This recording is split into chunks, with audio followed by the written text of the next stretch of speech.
সর্বশেষ যে লোকটা জান্নাতে যাবে তাকে আল্লাহ তাআলা জাহান্নামের আগুনে পোড়াতে পোড়াতে ছাই বানিয়ে ফেলবে।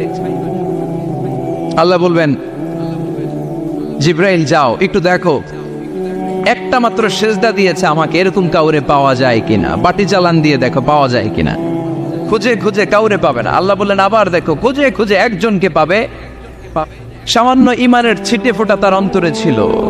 আল্লাহ বলবেন যেহেতু ছিটে ফোঁটা আছে, অনেক মায়ের খাইছে, ওকে বের করে জাহান্নাম থেকে বের করে একটা নির্ধারিত দূরত্বে রেখে দাও। রেখে দেয়া হবে, কিন্তু জাহান্নামের আগুনের লেলিহান শিখাতে তার গা ঝলসে যাবে। সে আল্লাহর ডেকে বলবে, মাবুদ তোমার কাছে আমি কিছু চাই না, জাহান্নাম থেকে তুমি আমাকে বের করেছো, জীবন নদীর পানি তুমি আমার গায়ের মধ্যে ঢেলে দিয়েছো, আমি আবার সজীবতা ফিরে পেয়েছি, আমি তোমার কাছে জান্নাত চাই না, শুধু নিরাপদ একটা দূরত্বে আমাকে রেখে আসো, যাতে জাহান্নামের আগুন আমারে কষ্ট দিতে না পারে। আল্লাহ আমি কিন্তু তোমার কাছে জান্নাত চাই না। কি চাই না? কি চাই না? জান্নাত চাই না, কিন্তু জাহান্নামের আগুন আমারে কষ্ট দিচ্ছে, এতটা দূরত্বে রাখো যাতে জাহান্নামের আগুন আমার গায়ে না লাগে। আল্লাহ বললেন ওকে রাখবো, কিন্তু আমার সাথে একটা কন্ট্রাক্টে যেতে হবে, যে এটা তোমাকে দিলে তুমি আর নতুন করে কিছু চাবা না। সে বলবে আমি রাজি, কন্ট্রাক্ট হয়ে যাবে।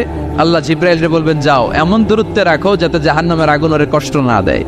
রেখে আসা হবে, অনেক দিন সে ওখানে আনন্দে থাকবে, আল্লাহ শুকরিয়া করবে, সে মনে মনে বলবে বেঁচে গিয়েছি, আমি বেঁচে গিয়েছি, জীবনে আর কিছু চাই না, জাহান্নাম থেকে আমি বেঁচে গিয়েছি। অনেকদিন থাকার পরে মনে মনে ভাববে পয়সা তো গেছি, কিন্তু নতুন করে একটু ট্রাই করে দেখি, জাহান্নামের সৌন্দর্যের দৃশ্য একটু চোখ দিয়ে অবলোকন করা যায় কিনা। সে আল্লাহরে ডেকে বলবে, আল্লাহ ইনদি সুআল, আমার একটা ফরিয়াদ আছে। কি ফরিয়াদ? আল্লাহ আগেই বলে রাখি আমি কিন্তু জান্নাতে যেতে চাই না। আল্লাহ বলবেন কি চাও? সে বলবে আল্লাহ তোমার জান্নাতটা তুমি কত সুন্দর করে বানিয়েছো, আমি একটা নজর শুধু দেখতে চাই, জান্নাতের দরজার সামনে নিয়ে যদি আমারে বসিয়ে রাখো, দ্যাটস ইনাফ, আর কিছু চাই না, আর শুধু জান্নাতের দরজার সামনে। আল্লাহ বললেন তুই না ওয়াদা করেছিস, তুই না চুক্তি করেছিস। সে বলবে আল্লাহ আমারে হতভাগা বানাইয়া তোমার কি লাভ? সুবহানাল্লাহ পড়ে, আমারে তুমি হতভাগা বানিও না। আল্লাহ বলে ঠিক আছে, আবার সিগনেচার কর যে জান্নাতের দরজার সামনে বসিয়ে দিলে আর কিছু চাবি না। সে সিগনেচার করে বলে আমি চাবো না। আল্লাহ বললেন জিব্রাইল বেচারারে ধরে জান্নাতের গেটের সামনে বসায় দে। এবার জান্নাতের গেটের সামনে বসে বসে জান্নাতের সৌন্দর্য দেখা শুরু করবে। সুবহানাল্লাহ, এমন সৌন্দর্য যেটা চোখ দিয়ে কেউ দেখে নাই, কান দিয়ে শোনে নাই, ওই সৌন্দর্য চোখে দেখে, কান দিয়ে আওয়াজ শোনে, মাগার ভোগ করতে পারে না, অন্তরে জ্বালা আছে না নাই? এয়ার কন্ডিশনের রুমে ঢুকতে না পারলেও, এয়ার কন্ডিশনের রুমের দরজার বাইরে দাঁড়ালেও এয়ার কন্ডিশনের রুমের একটা ঠান্ডা বাতাস গায়ে লাগে না? কথা বলেন তো। ও যখন জান্নাতের দরজার সামনে দাঁড়াবে, ওর গায়েও এরকম জান্নাতের ঠান্ডা বাতাসের হিমেল ছোঁয়া গাটাকে শীতল করে দিবে। ওই শীতল হয়ে যাওয়ার পরে আর তো সহ্য হবে না, আবার আল্লাহরে ডাকবে, মনে মনে ভাববে আর একটু ট্রাই করি না, দোষ কি, আস্তে আস্তে অনেক দূর তো আগাইছি। সুবহানাল্লাহ করবেন না? এবার আল্লাহরে বলবে আল্লাহ ইনদি সুআল, আল্লাহ তুমি যদি কোনো বিষয়ে নতুন করে ডিসিশন নাও, তোমারে জিজ্ঞেস করার মতো কি কেউ আছে? আল্লাহ বলে না, আমি তো সব রাজার বড় রাজা, মহারাজা, আমার উপরে তো কারো কথা চলে না। ওই হতভাগা লোকটা বলবে আল্লাহ এত সুন্দর জান্নাত তুমি বানালাম, চোখ দিয়ে সৌন্দর্য দেখি, কান দিয়ে আওয়াজগুলো শুনি, হুর আর গেলমান হেঁটে বেড়ায়, এত সুন্দর জান্নাত চোখ দিয়ে দেখি, ঢুকতে পারি না, আমারে কষ্ট দিয়ে তোমার কি লাভ? ও আল্লাহ আমারে তুমি মাফ করে দাও, জান্নাতের চিপার মধ্যে এক কর্নারে তুমি একটু আমারে জায়গা করে দাও। আল্লাহ বলবেন ওয়াই হাক ইবনা আদম, তোর ধ্বংস হোক হে আদম জাত, মা আগতারাকা, তোর চেয়ে বড় গাদ্দার আমি আমার সৃষ্টিকুলে কাউরে দেখি নাই, কারণ তুই আমার সাথে চুক্তি করিস আর চুক্তি ভঙ্গ করিস।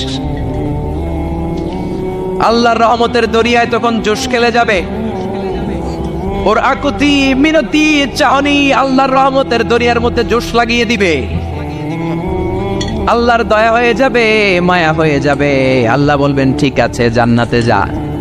লোকটা এবার এক দৌড়ে জান্নাতের ভিতরে ঢুকে যাবে। লোকটার দৌড় দেখে আবার লোকটারে আল্লাহ ডেকে বলবে একটু দাঁড়া, একটু দাঁড়া, জান্নাত তো দিছি, তো দৌড় দিলি কেন? সুবহানাল্লাহ কইবেন না? লোকটি বলবে আল্লাহ প্ল্যান তো আমি কম করি নাই, এত চেষ্টার ফলে আমি আসতে পারছি, আবার যদি তুমি বাইর করে দাও, এই জন্য একদম এমন সিপার মধ্যে লুকাবো যাতে তুমি আমার না দেখো। আবার আল্লাহর রহমতের দরিয়ায় জোশ খেলে যাবে, আল্লাহ কাছে ডাকবে, কাছে আয় ও গোলাম, তোর কি মনে চায় আমারে বল, আজকে তুই চাইতে থাক, আমি দিতে দিতে তোর মনের সব আশা পূরণ করে দেব। লোকটা খুশি হয়ে বলবে, আল্লাহ আমারে এটা দাও, বাড়ি দাও, গাড়ি দাও, নারী দাও, এটা দাও, ওটা দাও, একের পর এক চাইতে থাকবে, আল্লাহ সব তারে দিতে থাকবে। চাইতে চাইতে লোকটার সব চাওয়া যখন শেষ, সে বলবে, আল্লাহ আর আমার চাওয়ার কিছু নাই। আল্লাহ বলেন, নো, এত তাড়াতাড়ি যে তুমি খেলা শেষ করতে পারবা না মানু, আমার সাথে তোমার এই খেলা আরো লম্বা সময় চলতে হবে, তোমার অনেক কিছু চাইতে হবে। তুই আজকে চাইতে চাইতে তোর সব চাও আমার কাছে বলবি, আর আমি দিতে দিতে তোর জীবন ধন্য করে দেব। সে আবার চাইতে শুরু করবে, আল্লাহ এটা দাও, ওটা দাও, ওটা দাও, আল্লাহ দিতে দিতে সব দিবে। এরপরে বলবে, আল্লাহ মাফও চাই, দোয়াও চাই, আর চাওয়ার কিছু নাই। আল্লাহ বলবেন, তাই ঠিক আছে, তোরে আমি জান্নাতে ঢুকাই দিলাম, তবে মনে রাখিস তোর জান্নাতটা হবে সবচেয়ে ছোট জান্নাত, আর তোর জান্নাতটা হবে এই পৃথিবীর 10 গুণ। চিল্লা এখন সুবহানাল্লাহ। বুখারীর বর্ণনা, আখিরু মান দাখালাল জান্নাত, যে লোকটা সর্বশেষ অনেক মাইর খাইয়া রিমান্ডে থাকার পরে জান্নাতে ঢুকবে, তার জান্নাতটা যদি পৃথিবীর 10 গুণ হয়, তাহলে আমাদের সবাইরে ফেরদাউসে ঢুকাতে আল্লাহর কোনো সমস্যা আছে? চিল্লায় বলেন, সমস্যা আছে? এজন্য আমরা আল্লাহর কাছে কোন জান্নাত চাই? কথা বলেন। রব্বুল আলামিন বলেন, ওয়াসিকাল্লাযীনা ইত্তাকাউ রাব্বাহুম ইলাল জান্নাতি যুমারা হাত্তা ইযা জাউহা ওয়া ফুতিহাত আবওয়াবুহা ওয়া ক্বালা লাহুম খাযানাতুহা সালামুন আলাইকুম তিবতুম ফাদখুলুহা খালিদিন। সুবহানাল্লাহ পড়েন। আমরা এবার জান্নাতে ঢুকবো। সব জান্নাতীদেরকে নিয়ে আল্লাহ তাআলা বলবেন, ও ফেরেশতারা, আমার